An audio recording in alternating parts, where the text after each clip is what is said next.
Musculoskeletal system. I will understand how changes in scientific knowledge have helped solve human health issues.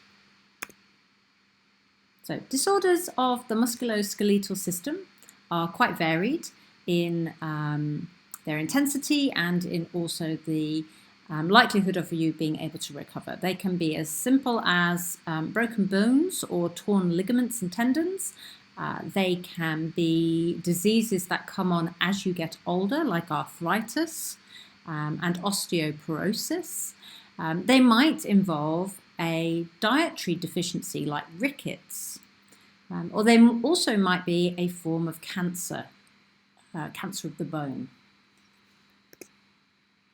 Here's some examples of different fractures that can happen when bones break. So on the left we have a very simple fracture where the bone just breaks and it's pretty much in a straight line. Here we have a green stick fracture where the bone has bent and cracked but hasn't gone all the way through. Here is a compound fracture where the break has actually broken through the skin. And there is another kind of fracture which we will see in a moment. Joint problems can include torn ligaments. So you can see where this ligament has joined the bone of the lower leg to the bone in the heel and it's actually been torn. Usually by rolling your ankle, that's how you can tear that ligament. Here is the joint of a finger, which has become really swollen. And that's because this person has arthritis, which is where the cartilage, the layer that needs to be smooth, has actually become worn down with age or maybe another illness, and you've got sort of wear and tear here, and it's become very sore and very inflamed. That's arthritis.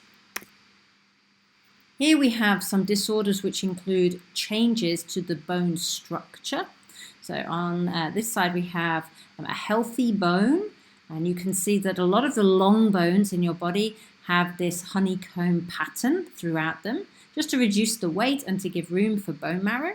But in osteoporosis, you can see how the internal structure has become different, much larger holes. And this means that the bone is more prone to fractures.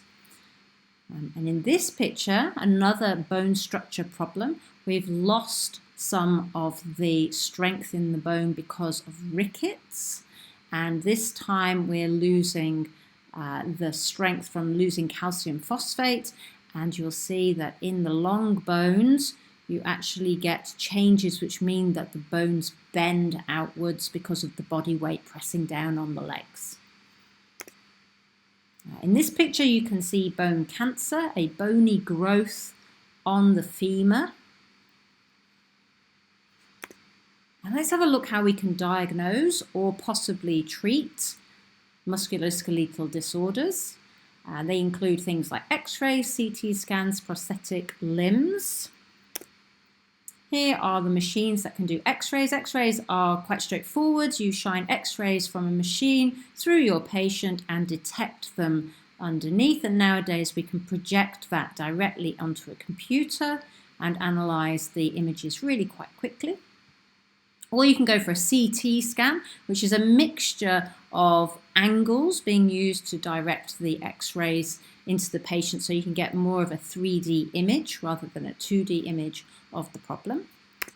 Let's have a look at some of the images you can see. So this is the fourth type of fracture that you can get, which is called a comminuted fracture, where you can see multiple fractures in one break. Here we've got lots of different shards of bone inside there, and that's an X-ray of somebody's leg, possibly, or arm.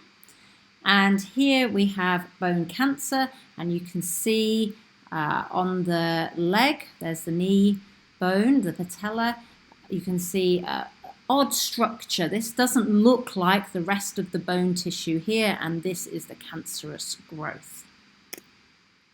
And this is a way we can treat a musculoskeletal disorder. If you have lost a limb, you might have a prosthetic limb. So this guy here with prosthetic hands and arms. Here we've got a prosthetic limb for a missing leg, which is going to be really useful for running, because this is a special type of material that has quite flexible properties, so you can get a lot of speed if you're running. And on this picture here, we've actually got prosthetic joints.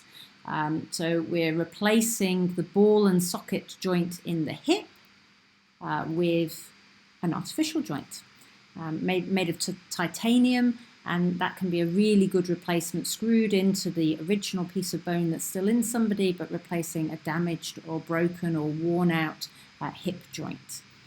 Okay, and here we've got the similar thing, replacing the cartilage where two bones rub together at the knee joint, which might help somebody with arthritis.